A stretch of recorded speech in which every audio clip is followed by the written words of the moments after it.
Halo, assalamualaikum warahmatullahi wabarakatuh. Selamat siang semuanya. Salam pecinta anggur seluruh Indonesia. Hari ini Jumat tanggal 18 Juli 2025. Ya, kita hari ini akan mengecek kondisi keadaan tanah yang ada di depan saya. Nah, ini seperti ini. Ini adalah tanaman-tanaman anggur yang nanti saya akan kontrol kondisi keadaan tanahnya, baik pH, AC ya, dan moistnya atau kelembabannya. Nah, saya gunakan alat ini sebagai penduga, bukan sebagai parameter pengukuran. Jadi ini hanya sebagai penduga agar nanti saya bisa tetap mengontrol kondisi kesehatan tanaman saya. Nah, di sini saya lebih akan menjabarkan mengenai conductivity, pH dan moistnya atau kelembaban. Untuk AC itu dapat kita gunakan sebagai conductivity, yang dimana dia akan menjelaskan kondisi keadaan garam dan mineral yang ada di dalam tanah. Dia ukurannya dalam bentuk microsiemens per sentimeter. Jadi setiap sentimeter yang ada di tanah ini terukur kandungan mineral, kemudian garam, juga unsur-unsur yang lainnya baik nitrogen, fosfat, kalium, kalsium, magnesium, dan unsur hara lain. Moist ini nanti berhubungan dengan kelembaban, dan pH ini berhubungan dengan kondisi netral atau keadaan asam basa yang ada di media ini.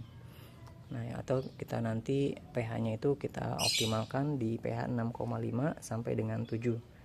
Nah, untuk alat ini nanti ada beberapa yang memang harus kita perhatikan, yaitu baik unsur nitrogen, fosfat, kalium, berapa persen yang nanti kita kita cek gitu ya, dimana nanti unsur nitrogen itu berkisar antara 25 sampai 100, kemudian fosfat itu berkisar 30 sampai 90 itu, kemudian kaliumnya 940 sampai dengan 50. Itu adalah yang dianjurkan atau yang disarankan seperti ini. Jadi kita bisa melihat bahwa data referensi yang nanti kita ambil adalah pengukurannya, conductivity-nya sekitaran 200 sampai 1500, pH-nya berkisar 5 sampai dengan 7,8, tapi saya sarankan lebih baik pH-nya itu dijaga di 6,5 sampai dengan 7,0. Artinya di rentang segitu unsur hara itu dapat terserap dengan baik. Nah, tujuan juga menjaga pH itu adalah kita menjaga kondisi ekosistem secara berkala dan keseluruhan. Nah, kita juga nanti bisa perlakukan apakah nanti kita harus berikan kapur gamping, kapur gipsum, kapur dolomit, kemudian belerang, dan organik dengan keadaan pH tertentu. Nah, itu nanti akan kita kontrol itu ya. Nitrogennya disarankan di 25 sampai dengan 100, fosfatnya 30 sampai 90, dan kaliumnya 40 sampai 100 sampai 50. Fertility-nya adalah 100 sampai 800. Itu nanti yang kita pakai, nanti fertility itu nanti berhubungan dengan conductivity. Jadi kita pakai conductivity aja. Kalau fertility, kalau misalkan tanahnya kurang bagus, ya udahlah ngambil ini aja, kacang tanah kita hancurin, kemudian kita komposin ya, kemudian disebarkan jadi asam umat. Oke, selanjutnya nanti kita akan balik lagi. Nanti ini adalah kondisi kesehatan tanahnya. Nah, ini oke. Nah, ini kondisi kesehatan tanah. Nanti unsur nitrogen, fosfat, dan kalium. Ini apa ini? Oke, sorry ya. Batang. Oke. Nah, ini adalah unsur-unsur hara yang pada pH tertentu itu bisa terserap baik, dan ada yang tidak terserap baik. Nah, ini dapat kita lihat bahwa pH di bawah 5,5 yang ini ya. Nah, nitrogen itu tidak dapat diserap. Nah, sedangkan pada ini yang dapat diserap itu tapi sedikit ya. Nanti di sini ada putih itu terserap sedikit, itu masih bisa diserap sedikit. Kemudian pada pH yang kurang dari 5,5 itu yang tidak terserap itu nitrogen, fosfat, kalium, magnesium, kalsium, sulfur, mangan, dan molybdenum. Itu yang tidak dapat diserap. Kemudian pada pH 5,5 sampai dengan 6, yang ini sampai dengan 6 yaitu ya, 6,6 ya. Magnesium, kalsium sampai dengan ini ya, sampai dengan 6,4. Magnesium, kalsium itu tidak dapat terserap. Jadi nanti kalau misalkan asam itu kita bakal kasih magnesium, itu tidak akan terserap. Nah, yang terserap sedikit itu yang ini. Yang biru itu terserap dengan baik, yang merah tidak dapat terserap ya. Sedangkan pH yang optimum adalah di kisaran 6,5 sampai dengan ini ya, 7. Nah, itu pH yang baik ya. Jadi pH itu kita bisa nanti menjaga ekosistem dari mikroorganisme yang ada di dalam tanah dengan baik. Kemudian unsur-unsur yang lain pun seperti nitrogen, fosfat, kalium, magnesium, kalsium, sulfur, mangan itu dapat terserap dengan baik. Nah, kemudian unsur-unsur yang lain pun itu dapat terserap. Selanjutnya kita akan kembali lagi ini ya. Nah, ini biasanya kalau yang asam itu, nah ini tanaman-tanaman yang biasanya terkena unsur asam itu biasanya kandungan besinya tinggi, kemudian aluminiumnya sama dengan ini ya mangannya. Jadi bisa keracunan antara aluminium, besi, mangan. Seperti itu kalau unsur basa. Jadi ada beberapa kategori ketika nanti tanaman ini basah, nanti kita bisa berikan kapur gipsum ya. Bisa juga unsur yang mengandung asam nanti seperti belerang, atau nanti kita memberikan organik sehingga menurunkan pH tanahnya ya. Seperti itu. Sedangkan nanti kalau asam itu nanti kita bisa kasih kapur dolomit atau batu gamping, tapi nanti kita rendam semalaman. Ketika nanti ada residunya yang ada di bawah, itu kita buang. Nanti yang kita ambil airnya aja, dan nanti kita siramkan kepada tanah atau yang pH-nya itu bersifat asam.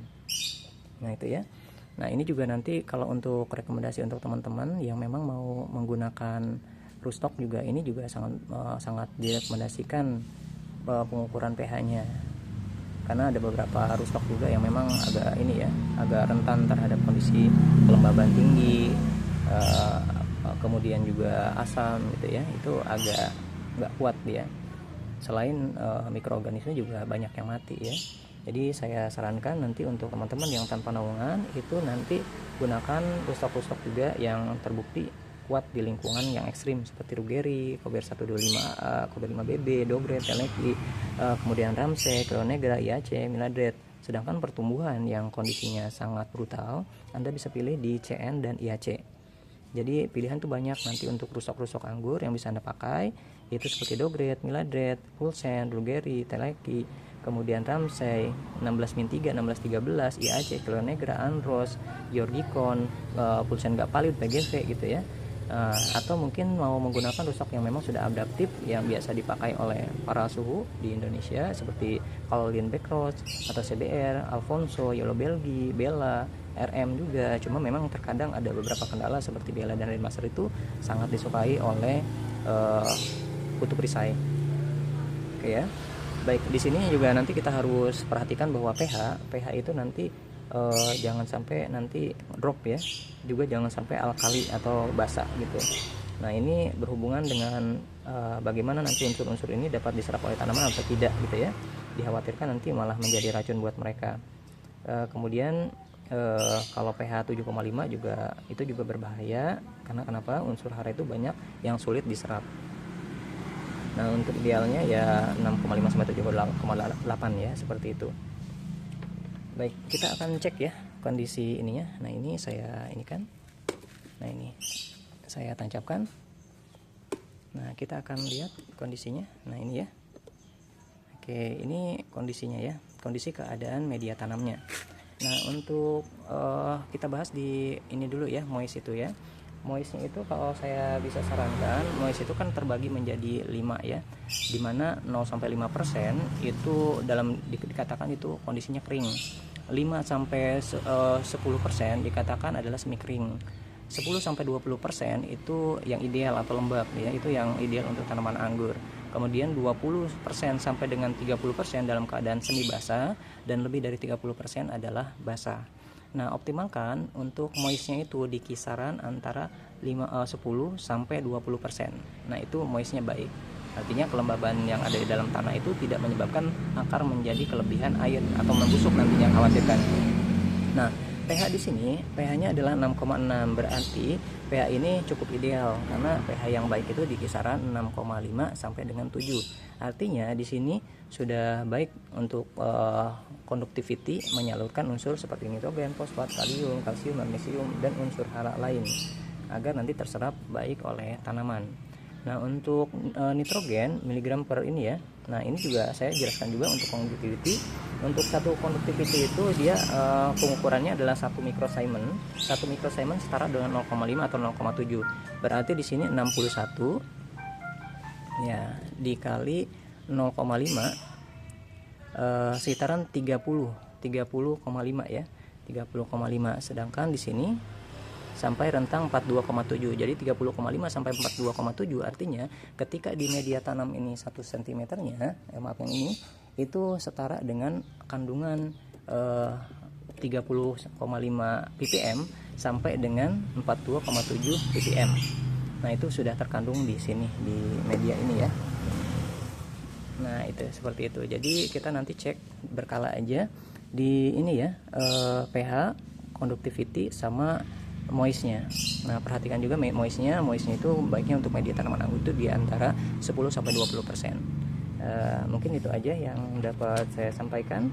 Nah, mudah-mudahan nanti teman-teman bisa ngecek berkala ya. Yang penting adalah pH sama moistnya ini kelembaban. Moistnya 10 sampai 20%, pH-nya 6,5 sampai dengan 7. Oke, mungkin seperti itu. Ya, salam pecinta anggur.